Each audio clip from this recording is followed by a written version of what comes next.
I'm Christy Saucerman, founder and CEO of Auction Frogs. Auction Frogs is an event management and fundraising software solution for nonprofit organizations raising money for galas, golf tournaments, and peer-to-peer fundraising. So Auction Frogs, as it started, was intended to be an event management system to augment a silent and live auction. And it was a way for me to simplify processes, being this perpetual volunteer for all these different nonprofit organizations. And I wanted to create an online solution that took the silent auction into a different audience outside of the people that were attending an event or were interested in buying items at the event. So an online auction was created in an effort to increase the bidding audience and offer a longer time frame for bidding. So that's where the opportunity really presented itself.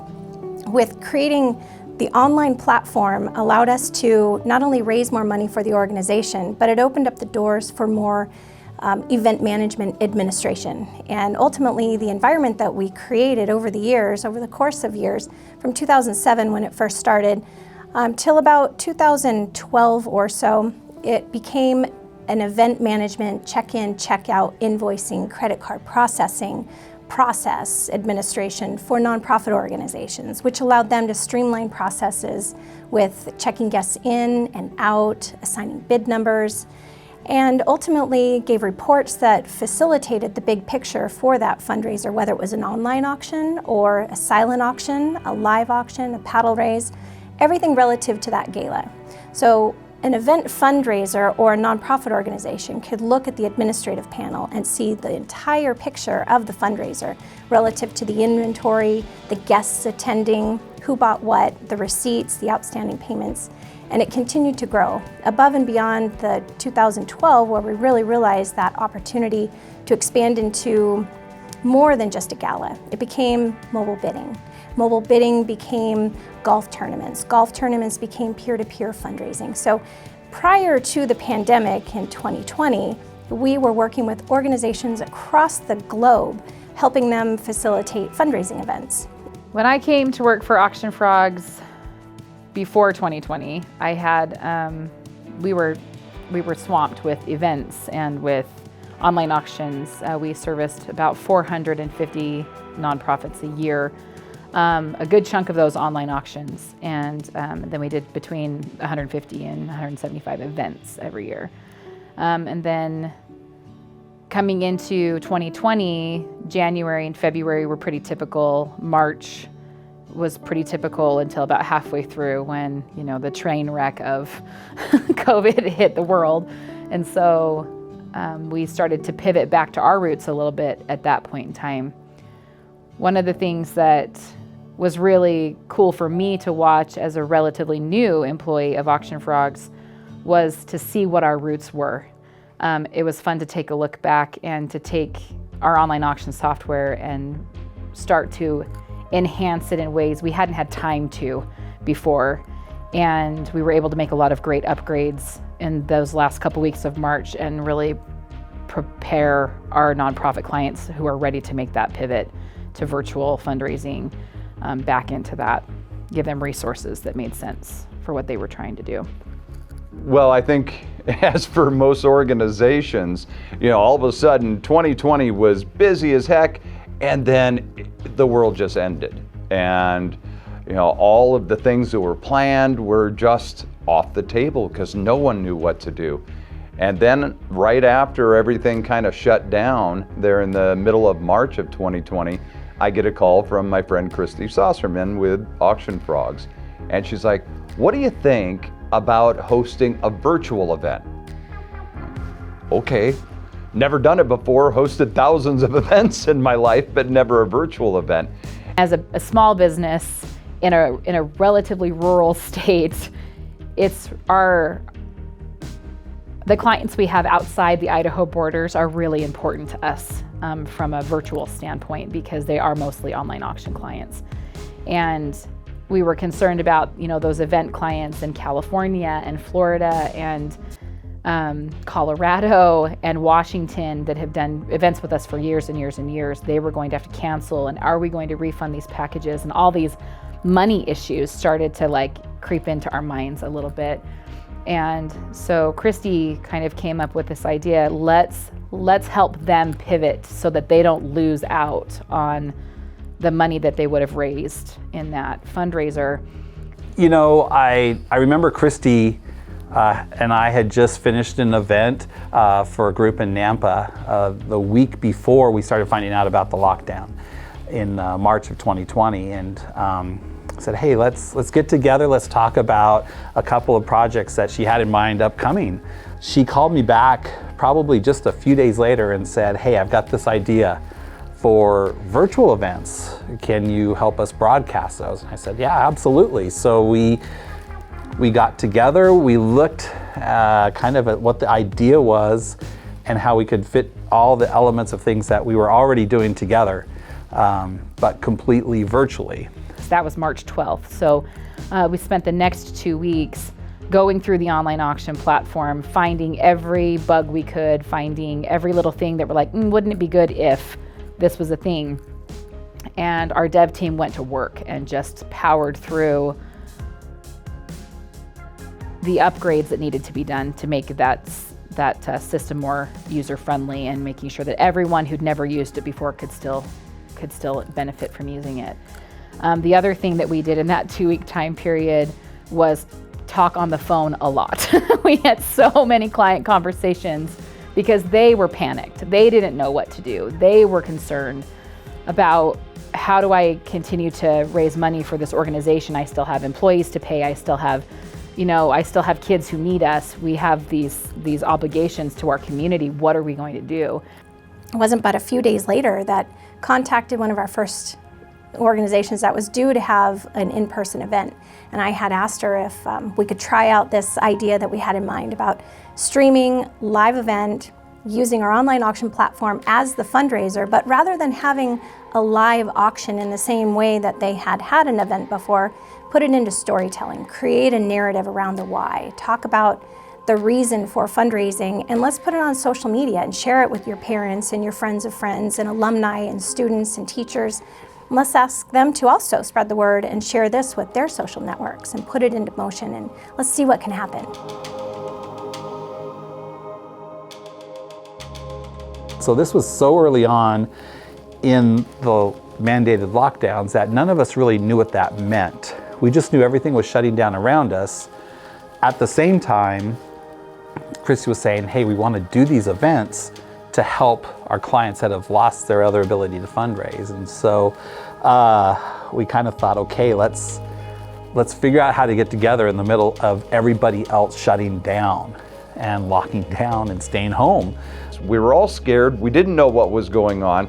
We were in the very first studio/event center for Auction Frogs, and we're spread all around this room because we were like peering out the windows, make sure the police weren't coming to arrest us all because of the fact that we were all gathering. There was a whole 5 of us. And 6 feet, I think we were 20 yards away from each other. And at the end of the day, we doubled what they had hoped to be able to make from their online auction. So we proved it works. We just had such a passion for making sure that these events were going to happen and that people's fundraising wouldn't just shut down as a result of this. The other piece of it for Alice and I as a small business, we needed to keep working. Yeah, you know, we had just come out of a really successful event season, a great year of producing videos and media for people telling their story. But we were entering a spring and a lot of our video productions had just shut down because nobody knew what was going to happen, so they just put them on hold. And so it was so great. Christy's vision actually helped us not only survive but thrive through the spring and summer and then into the fall of the COVID 2020 because we realized that we could use skills that we have been given and skills that we've been developing for all these years to actually help people truly tell their story in a new and unique way.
Chimpanzee Sanctuary Northwest has been working with Auction Frogs for our online auction for a really long time, for a number of years, and we've always been super impressed with just how you're always unrolling new things. And the pandemic hit, and we were looking at doing our gala in June, and that was clearly not going to happen. So Christy immediately said, hey, we're trying to roll out this new thing, virtual events, and she's really enthusiastic about everything. So she talked me into it right away, and I got to see the first one that you did, the video of it, and I was really impressed because it still felt like an event with Corey in the studio talking about auction items and having people donate online, and so it felt like a more personal experience than just having a regular online auction. And so I just knew it was gonna be great, and it was. So we just dove in and did our first one, and now we're already working on our second one for the fall. Yeah, and I'm just always impressed with how Auction Frogs will adapt to situations and add things based on what your clients are interested in looking for. I think one thing that it showed for us is, we have a lot of supporters who live at a distance, and so I was able to engage them in a new way. And honestly, I think even once the pandemic is behind us, that this could be a new way of doing events to get more people engaged and to have the ability to kind of pre-plan things a little bit more than an in-person event.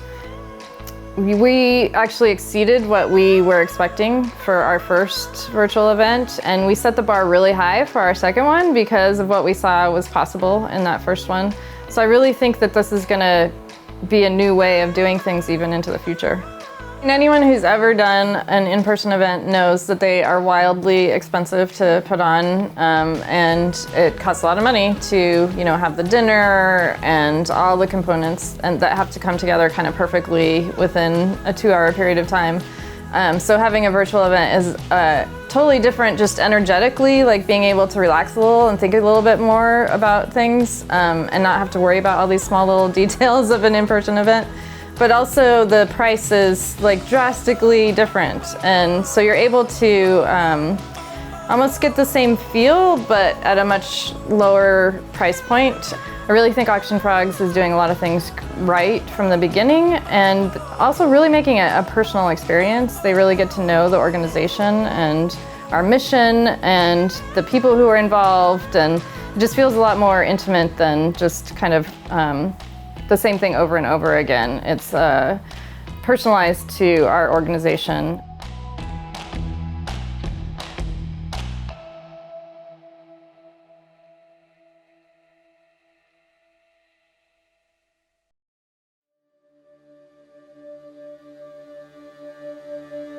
There were a lot of lessons learned in this whole process with understanding the business model shift, and the different lanes that we started to get into between video broadcasting and streaming and video recording and podcasting, yet still maintaining an online auction and an auction solution and event management with consulting.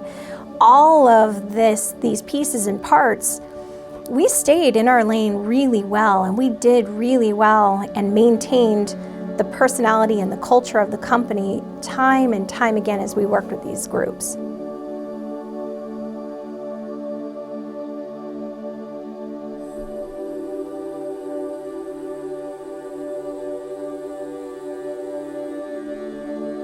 I really believe in putting people in the right seat on the bus and making sure that not only are they happy in their job, but it's a good fit for them personally, but also for the company and the direction that we're going.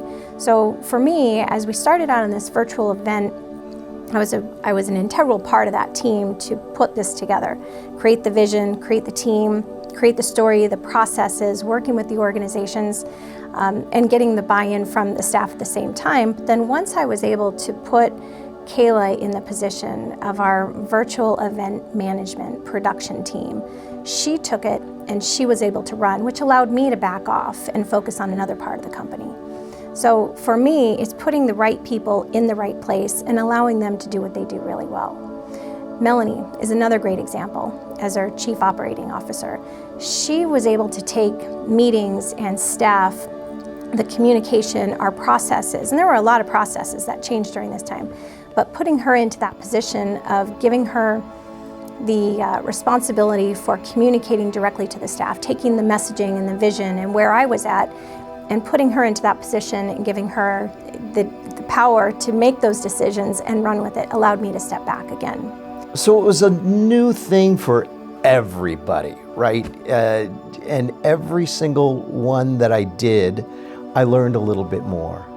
And at the end of last year, I really felt like everyone from the production crew to the nonprofits that were running the fundraiser to the hosts to everyone involved in the production really felt like they knew what they were doing. They were in a groove, and that really came through on the other end to the point where we were able to show watch parties.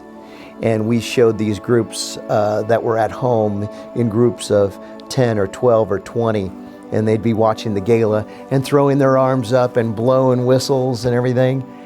The learning curve did come up pretty sharply at the end of last year, and it really turned out to be a huge success for many of the nonprofits, for most of them, I would say, who were able to make 70, 80, 90% of what they normally would in a live fundraising gala.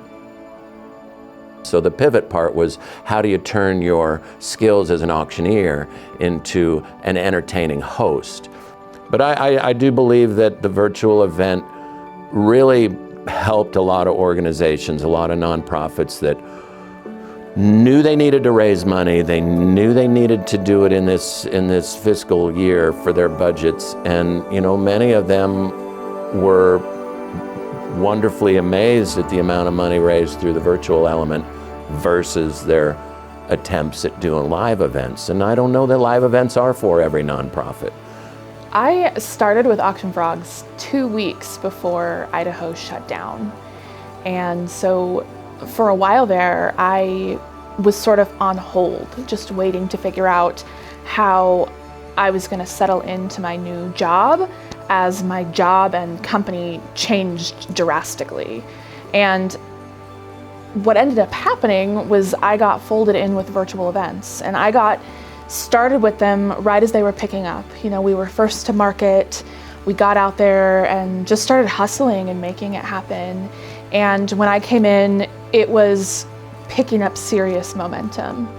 And so I got to watch as it developed, watched as our client process developed, and eventually started working directly with these clients to build their virtual events from the ground up. And I mean that very literally, because for some of these organizations, it was their first foray into video of any kind. And that was really exciting for them, maybe scary too, because they weren't used to it, but it was exciting. It was an opportunity. It was forcing things to happen sooner and happen, more technologically advanced than they'd ever been.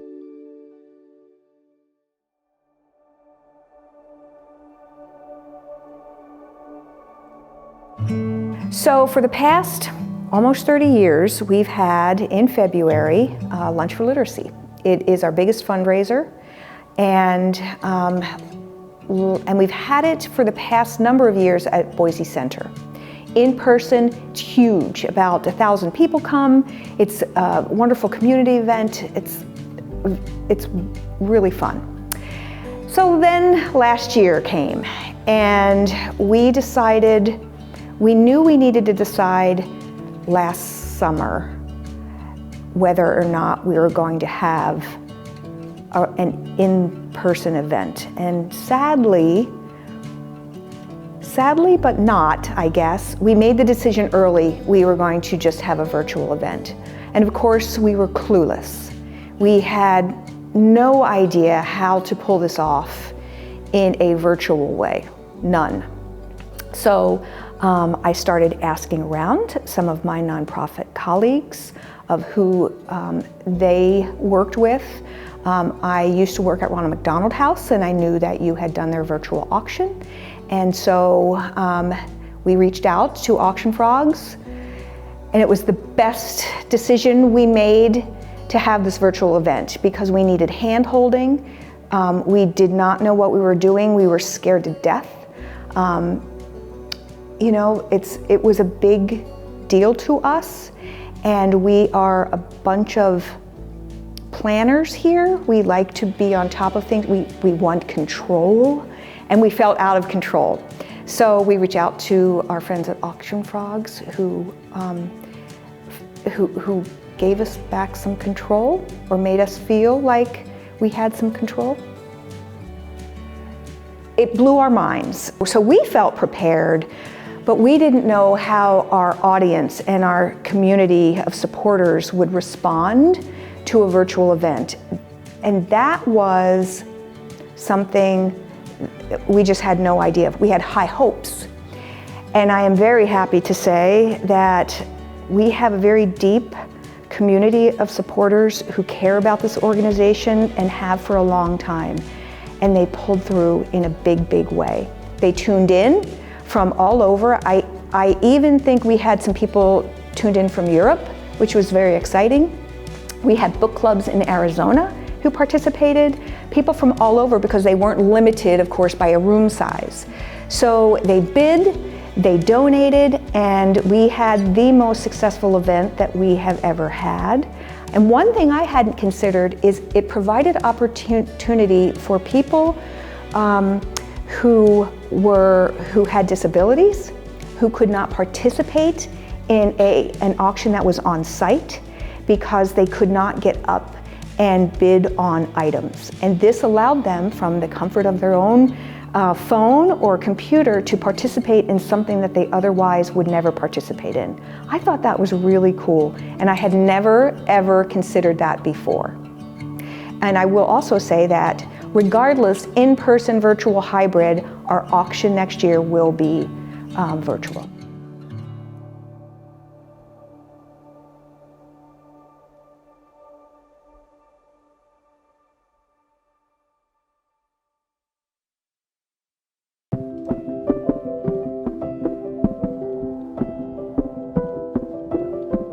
So after those first few, and we were getting things kind of figured out and into a groove, there was still a lot of organizations that were still hopeful that everything was going to get better, and they were still kind of teetering, and then realized all of a sudden, no, this wasn't going away. This was mandates that were going to be around for a while, and we weren't going to be able to gather in those large groups like we've always traditionally done. So here comes the summer and the fall of 2020, and it got crazy from there. We had 3, sometimes 4 or more events per week, trying to stack them up to get them all done, because even though the world had stopped, the need for all of these organizations had not. And so we were going at a fast pace to get them done, and it was everything from a chimpanzee sanctuary in Washington or in Africa to a senior group in Virginia. I mean, we were all over the place with different events.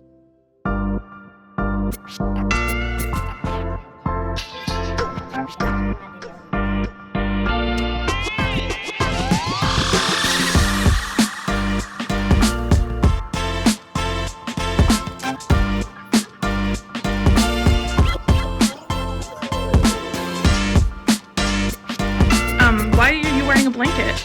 Because I forgot my sweatshirt and I don't have the top on my Jeep yet, and it's cold. Okay, well, have a good night, Corey. Thanks for all your hard work tonight. Thank you.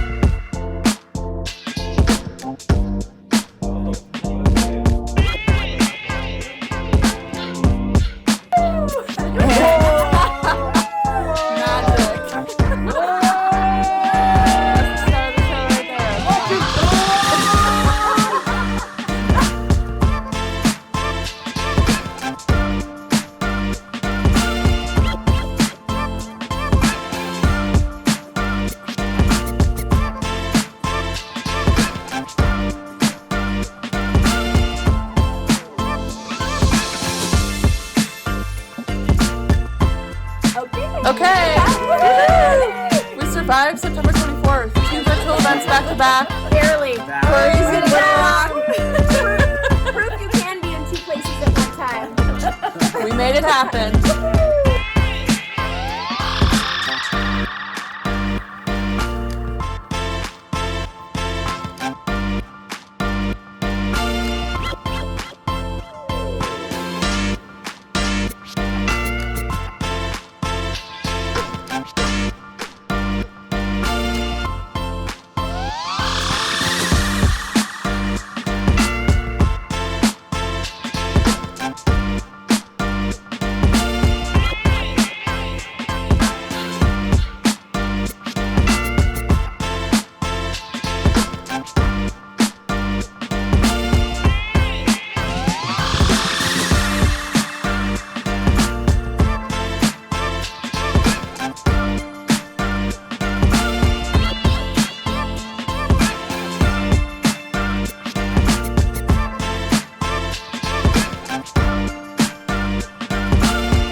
We really started to hit our stride and discovered that our team just had really complementary skill sets. We fit together really well. We had an experienced host and experienced videography team. And where I came into that was I worked directly with the client to produce their events, which is a really big change because most organizations are used to producing their own events. But in this case, we needed to step in and fill that role and work a lot more intimately with these organizations to tell their story. It's a completely different format, and it's 45 minutes to an hour instead of a multi-hour, sometimes multi-day in-person gala event. And so you have to distill things and focus on things, create content or repurpose content that you already have. And for us, it allowed us to get to know these organizations better. And for them, I think, we asked them questions that they'd never been asked and gave them a chance to get back in touch with who they were or kind of refocus where they wanted to go and how they wanted to present themselves to the world, to supporters, new and old, donors, sponsors, and everybody out there that's kind of looking to see what you're going to give them next. That you can get everyone involved, that you can continue with your mission without having to have large gatherings in huge, expensive convention rooms. So there is that vehicle in place, and I don't think that will ever go away now that we know that it works and how it works.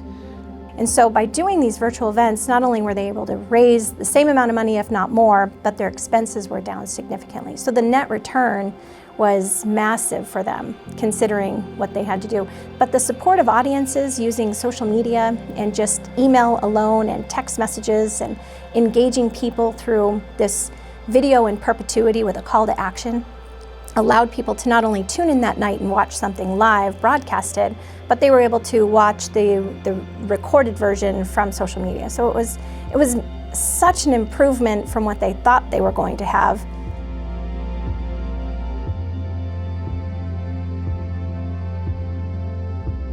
Some people realize the benefit of the virtual because of the reach that they were able to get.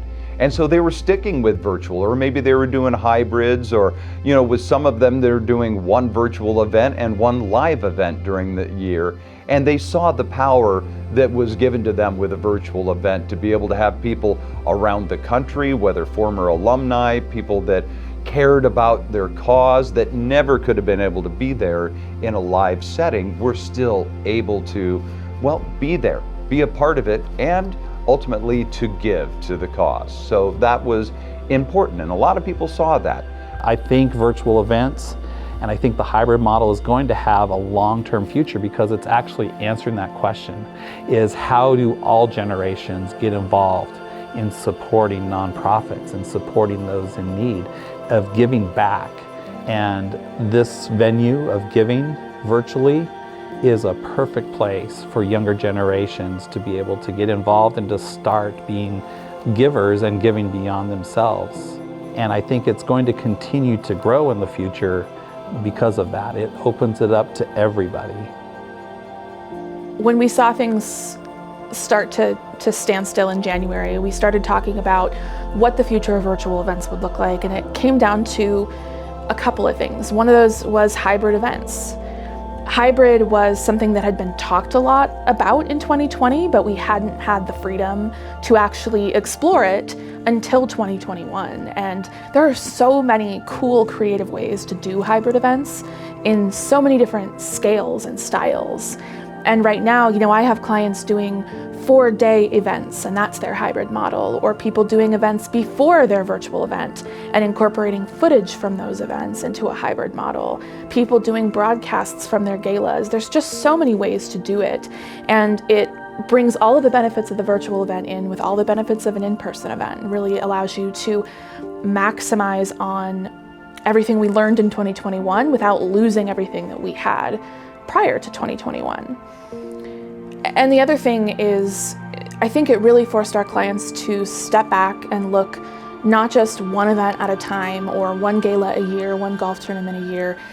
It caused them to step back and look and say, what is our entire fundraising year going to look like? You can tell I'm really passionate about virtual events, and I keep telling my clients, virtual events have a place in fundraising strategy. As we head back into this new normal, they're going to be around for a long time to come.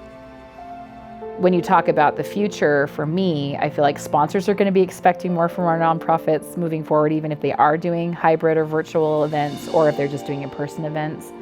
I think the other thing that's going to happen is that you're going to see that virtual production become a primary fundraising tool at the beginning of the year, so that nonprofits can do exactly that. Use it as marketing all year long for all the other events they're going to do, for all of the,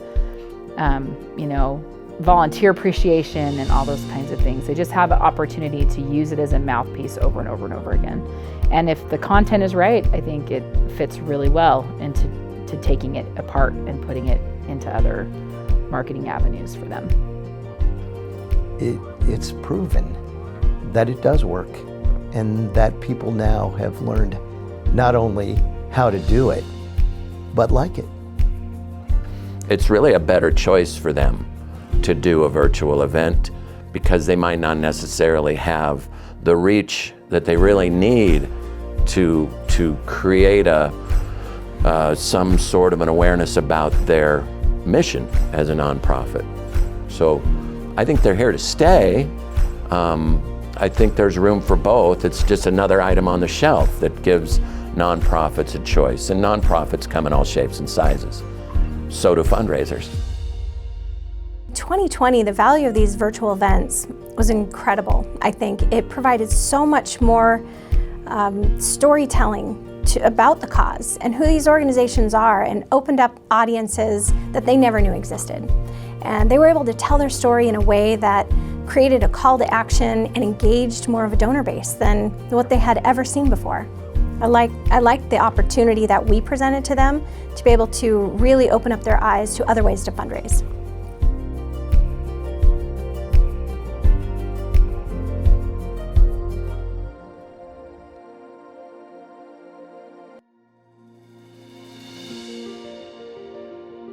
So as we look back this last year, there's been a lot of successes, a lot of lessons learned, and we've met a lot of new people along the way, not only new clients, but also new partners, and grown our business through just the number of auctions that we've been able to produce for people, but also the partnerships that we've created along the way from organizations that we've worked with through the years that needed a solution for them to continue in business during this pandemic. And so I wanted to take a little bit of time and look back at where we were and how we got to where we are today with some of these referral partners and white labels that we've created for different businesses. Melanie, you've worked a lot with these various partners to date. And they've grown exponentially from the time that we started a white label for them, but then also as it's evolved into more referral business and it's continued to grow. So what's your take on that? I think the partnerships have been really cool to watch happen because they kind of came, some of them came into our pocket as being someone we met at an event, right, like 12 years ago. And I've seen them at events right, throughout the and years. they're looking at what they're going to do, because a lot of these partners simply sell things or do services that are related to in-person events. Sure, the consignment products specifically. There's consignment products that organizations would call upon these different vendors and have items brought to their event. They'd bring the product and then they'd be able to sell it. Yeah, and I think what's interesting about those partnerships is they weren't really sure how to keep their doors open because of the nature of not being able to be at in-person events. And so through working through us as a referral source at first, and being able to offer their clients relationships they already had with people we didn't already have as clients, and be able to grow both organizations at the same time was really cool that way. Sure, and a lot of these nonprofit organizations, they either had a solution that they were already using, or they were just using a manual solution and not an automated software solution. And hiring a vendor to come in and provide the product as augmented inventory to the donations that they'd get for the auction itself, silent auction and the live auction. And so it was a really great way to meet new nonprofits through these vendors, because we may not have touched them at all in the course of the last several years. Yeah, and I think the other thing that's kind of cool about that too is the relationships that were kindled continue on, because the need for their services is growing, and then of course the need for ours is as well. So that's been fun to watch. And in 2022, just looking at the projections there and watching where they're going to be at, what they're going to be doing, and how they've changed the way they do business to offer our platform as a solution to their clients, I think has really helped as well. Well, and just to recap on that, with some of these consignment companies, they have their business, their business was reliant on in-person events. Yep. So they would show up at the event, they bring their bid sheets, and they would set up with their inventory, and they would physically sell the inventory to the guests. Yep. But once events shut down, they weren't able to do any of that. And having the ability for their inventory to continue to be sold, that's where we came in, through meeting them throughout the years and having the relationships that we did once the pandemic hit. We got together and they said, we need to use your online platform so that we can stay in business and offer our consignment items in the same way, except not in an in-person event. So that's where we got to work. Got some white labels. We created the solution for them to look and smell and feel like them, but it was powered by Auction Frogs, having that online auction white labeled solution that we built for them, and stay in business with all their employees and continue to provide solution and raise money. And it was really interesting. It was fascinating actually to see how we were able to continue to thrive not only in our own world with nonprofits and helping them with virtual events and hybrid solutions and taking their event online, but now having partners that could do the same thing. I think that was really powerful. I think the benefit for them was to be able to to provide a solution for nonprofits that were hurting. This particular partner, I think about their passion is for creating fundraising opportunities for nonprofits. They want to fund the cause of nonprofits, and so this put them in a position to continue to do for those organizations what they've always done.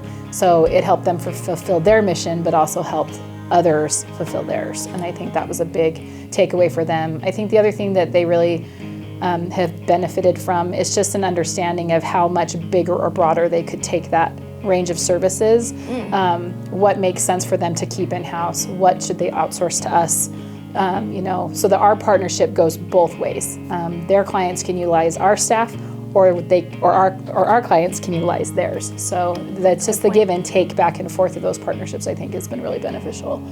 Yeah, that's good, particularly because they're going to these nonprofits offering a solution for not only fundraising online, but also the inventory. They can provide the entire inventory for that organization to sell, and a percentage of that goes back to them, which I think is really great. Not everybody can go out during a pandemic and go get donations. Right. So this is a nice alternative to offering items in an online auction, and also the ability to continue to stay relevant to their donor base and have something to go out, help us fundraise with an inventory that they didn't have to go procure in a time that they're not able to go ask businesses for donations. Well, and in 2021, a lot of our nonprofits that came back online after 2020 really struggled finding items for their auction. So, these partners were able to supplement what they already did have with things that would broaden their catalog and be able to give them a better option and a better reach to the audience they were trying to connect with. Yeah, and I think the way we do things is unique, and I think that speaks to them, because a lot of software solution companies come in and just say, here's your package, and they walk away.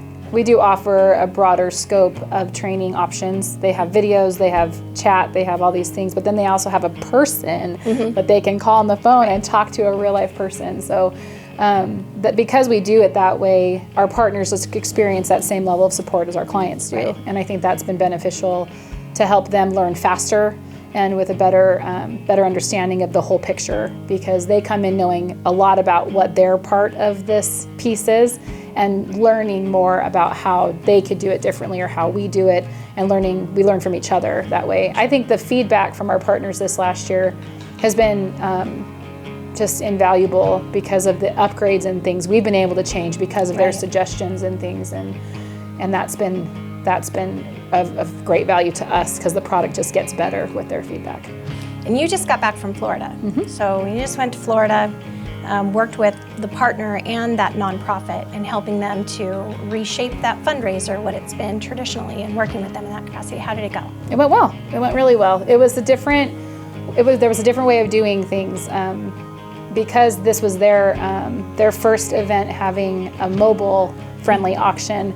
They didn't want bid sheets and people touching pens and things, and their audience wasn't used to that. So there was a little bit of a learning curve, but between the partnership with the company that was there as our partner and my interactions with the client, I was able to help kind of educate and upgrade the level of the understanding, and it was really, really well. I think that they really benefited monetarily from that decision. That's good. Oh, I'm sure they did. But it also gives that vendor, our partner, another reason to work with a client. It's not just about their inventory and their consignment items, but now they can offer the full solution end to end, working with that client in the capacity of a website and ticket sales and auction items at the event and the clerking, with an auctioneer doing a live auction or a paddle raise. And so it gives that the vendor an opportunity to increase their service offering and revenue. And without having to take out the manpower to do it. Right, because their auction engineer is there to help them figure out how to staff that event appropriately, what sort of volunteers do they need. They ask us the questions because we do just as many events as they do. So. Right, so we are still the tech support and the engine behind that fundraiser, which allows the vendor to focus on the client relationship, the inventory, helping them grow or systematize or maximize revenue at the event itself, while we are the tech support and the engine that supports it. And inmates just show up and make sure everything goes smoothly, which is really fun. That's my favorite part. And that's what you did. Yeah, that was impressive. I did like that. And I think they're going to have a lot more of those now that they've seen the simplicity, how that partnership works, but it's opened up their eyes to another way to fundraise with their clients instead of just offering their inventory. And their staff learns so fast that they're able to continue the workload that they have, and then just utilize us as support as needed too. It's not every day I get to go to their events, but it was really fun to be there with them and to see firsthand how they have always done it and how they're migrating into our way of thinking, as well as us to theirs. So auctioneers are another referral partner that has been affected in all of this, obviously. But working with them over this time with the pandemic has allowed us to meet a lot of new auctioneers throughout the country, providing the virtual solutions, since we don't have to be just in Boise with our auctioneers, it could be anywhere. So what it's done with these auctioneers is given them another tool in their toolkit too, so that they can offer this virtual partner and software solution, allowing their clients to now have this full suite of tools complete with a website and ticket sales to their event, the ability to check guests in and out and have bid numbers assigned, and he's or she's able to promote themselves and have a true differentiator with this partnership that we offer as their tech support, as their support system, working with the nonprofit, and we look and feel just like one entity, allowing that auctioneer to pitch us as his team that helps support that fundraising opportunity. So it's that check-in, check-out, invoicing, credit card processing, clerking, and they have the confidence knowing that we know what we're doing. We're going to make them look like rock stars. We work with the client to ensure everything is smooth as it needs to be, and we can either attend it or we can train people wherever that auctioneer is to have their own staff to be part of that that event manager, or we can. So it's been really good to have auctioneers throughout the country meeting them through this time that they've been searching for solutions to help them have an upper hand on the competition, because all the auctioneers are scrambling to do something different. So, Or be the person who's different. that's true. Right? Like they want to be the guy or the girl who has the answer, who is able to do that. We've seen a lot of diversity in the skill set and the comfort zone in front of camera through all the virtual events that have been produced this last year. So now getting back into those hybrid and in-person audiences, they're just better prepared, I think, for what they're able to do. And a good auctioneer is worth their weight in gold, you know, and so when they understand what we do and how we help them, it just makes the experience of the client and the client's user interface just so much stronger, because they know what we're there to do, we know what they're there to do, and we can help each other get everybody to the right place. And I think that a lot of the auctioneers in the past have been very competitive with one another and haven't seen the benefit in partnering with an auction solution specifically until now, because they had to. And so it's been interesting to watch those relationships to continue to grow with those referral sources on our behalf, because that was something that they just felt like, I show up, somebody writes it down, I do my job, everybody makes money, it's great. And now they start to see how many hands have to be in the pot to make that happen. So that's been nice for me to watch too, because a lot of the auctioneers we work with on a regular basis kind of already knew that about us, but the ones that we've run into have a very different mindset going into in-person events now than they did before, understanding what the client needs to have to make the event successful. We had an experience just a couple months ago in California with a client that had an auctioneer we'd never worked with before, and he brought a huge team of people with him to this event because he just assumes when he shows up that the nonprofit's not going to know what they're doing. And so he just brings everybody with him, and his assistant had clerked every single live auction item, and when she brought me the list, I already had him in the system, and she's like, how did you do that? And I sat here and listened just like you did. So then he started to refer us to a lot of his clients because he likes the idea of being able to walk away knowing every donation got caught, every single transaction is going to go through the way it's supposed to, and that this nonprofit's going to make the right amount of money. And I think that's important. And so that's been a fun relationship to kindle too, because he's been really a great advocate for us since that Well, I introduction. think you're right. You bring up a really good point, is that getting to know us in that capacity, they get familiar with our feature sets and they trust us and understand that we know what we're doing and he knows what he's doing. And so now those relationships are starting into this sort of trusted advisor role. They're starting to pivot into these places where we're no longer competitors. We're utilizing each other as resources so that we all can learn and we can all grow in this more connected industry. And I think from an auctioneer standpoint, from a white label partner standpoint, from a referral source standpoint, that's really the biggest takeaway, is that we've all been in this position to grow together, and that has benefited so many causes throughout the country in the last year.